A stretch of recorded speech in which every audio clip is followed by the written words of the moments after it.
Yeah, that was great. You ever hit a Waveland that makes you go, Oh my god! Serving him the pizza! it might be the best tech in platform fighters. A simple tool with countless uses that looks flashy and feels addictive. Of course, we're always trying to do them as clean as we can. The last thing we ever want to hear is that sound, cause that means it was a sloppy Waveland.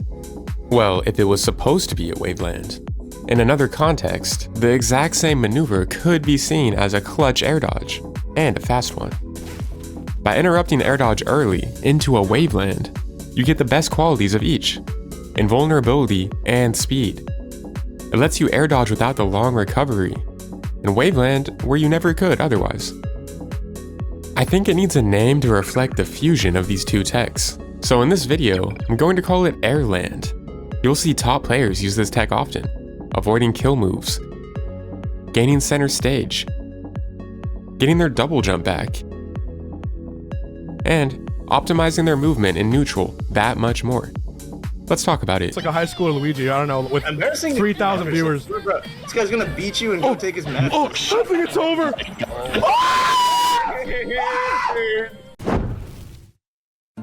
Airland can give you a free reversal, or make things worse for you. It's a nuanced technique with a lot to be mindful of when using it. Most importantly, what do you stand to gain? Not dying is a big reward. That's why you see Airland a lot from players coming down when they can't avoid the hit otherwise. Like when they don't have a double jump, or right after knockback ends. It's nothing new to air dodge in a pinch, but the agility of interrupting it into a platform makes it function more like the combo-breaking neutral air dodge of Ultimate. It fixes the problem of having to freefall to the ground after air dodge, with drift being the only thing that can maybe save you from being hit again. The tech is really simple, something we've all done before. It's just air dodge into the ground, instead of the more sluggish air dodge where you stay in the air. Doing it well depends on timing, distance, and direction. Angling it out gives separation, dodging attacks without even needing invincibility.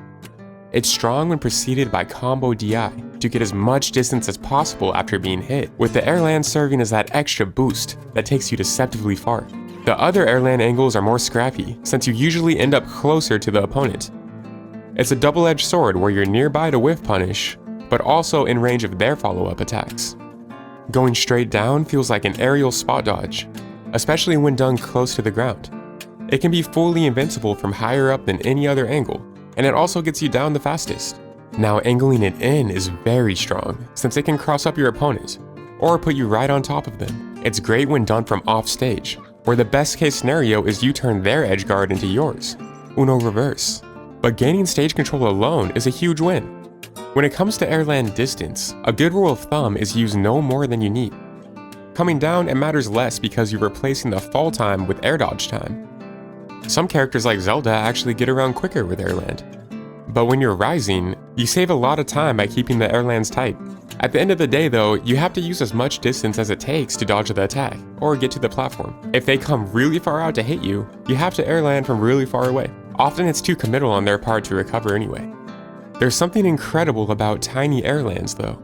You get the Waveland slide, and it just looks sick. Bonus points for that. As for the timing of Airlands, you'll have to bear with me because I'm going to explain it in a roundabout way, starting with a little history lesson.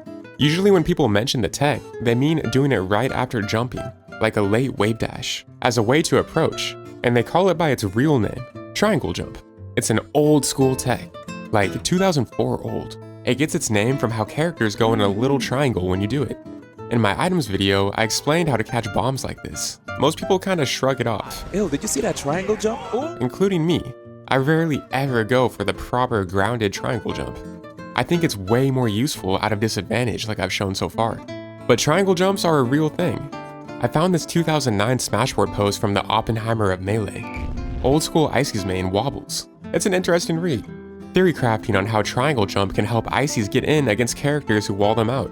So I looked into it and found some clips of him using it against ESAM in 2016. It's cool to see him put the theory into practice 7 years later. In the post, Wobbles mentions Samus F-tilt on shield being one of the moves he's concerned with. In the tournament, he wave dash shields into pressure, so he's close enough to triangle jump through F-tilt. ESAM actually jabs, but the triangle jump is still fast enough to whiff punish with down smash.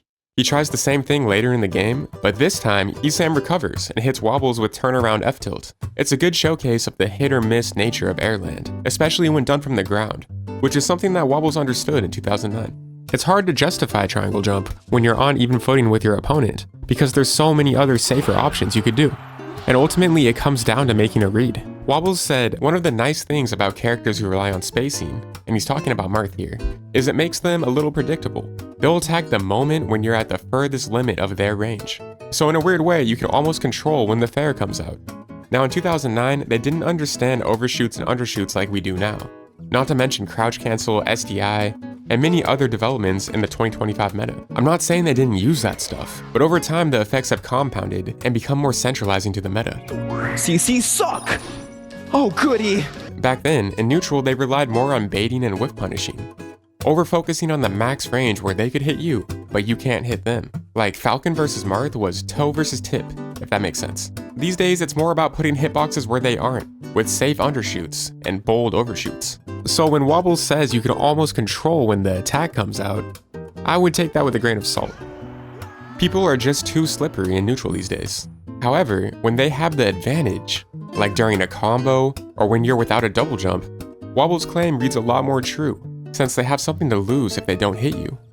It's their turn. They want to keep it going.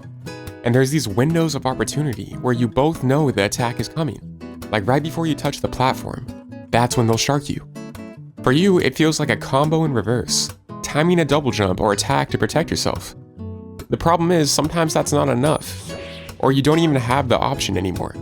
That's where Airland comes in clutch, creating a safe zone above the platform, and forcing them to either attack early or wait it out. This example from Zane is really insightful, because it shows what he does before the Airland to make it work. He DIs up air towards center, then has to jump to avoid the next up air. But because his DI on the first one drew Cody in, he's able to create separation with the jump left, where Cody has to chase with a narrow vector of attack to keep Zane from touching the platform. So Zane Airlands right, dodging Cody's full hop nair, and leverages stage control into the stock. While on the topic of strategy, I should point out that evasive Airlands aren't just about completely dodging attacks. Sometimes it's also about making it so that even if you are hit, it won't be as bad. If you can dodge a deadly hit, that's a win, even if you get hit by something else after. It's way better to be knocked across the stage than off the stage. Plus, Airland connects you to the ground, giving you access to floor hug with ASDI down, and it even option selects OMSA tech if it's a low Airland. Keep in mind, high Airland will actually lock you out of techs. You also have access to slide off and light shield push-offs, which you can set up by angling your Airland towards the ledge. Don't sleep on shield push-offs. They deserve their own video. All that aside, resources like jump and float are so important that it's sometimes worth being hit just to get them back. A common theme across all my videos is that defensive tech in plat fighters makes you sturdy. Getting hit is no big deal as long as it doesn't lead to a KO. And Airland is one of the techs that supports that, but it does even more, because as a movement option alone, it's still better than Waveland sometimes. In Falco Shine combos, you don't always have the luxury of being able to jump through the platform for a clean Waveland. Often you're shining to the side or even above the plat, and you have to make do. There's also the Westball's multi-shine, which takes advantage of one frame double jump for half the shines to be easier and more dynamic than regular multi-shine. Look how much distance Shine Airland can cover. And it could have easily been a double jump Waveland instead. Even without the complication of Shine, Airland is still optimal sometimes. If you think about it, it's a more direct line to where you want to be. It's literally cutting the corner. And the less aerial mobility your character has, the more impactful Airland is as a vehicle of movement. Being able to cancel momentum and instantly change direction is useful for feints, especially if your character likes to approach with short hop. Axe uses it here to scout SFAT's tag option. Air dodge back! I think it's really interesting how Junebug uses Airland as a way to threaten Bear without getting too close, constantly adjusting his spacing instead of just statically jumping up and down. It's just a little extra juice in the tank, you know? It makes you that much faster. Another great optimization I see is Airland out of shield drop or after platform runoffs. There's really just so much utility to Airland that isn't being recognized. And I would love to hear people start talking about it.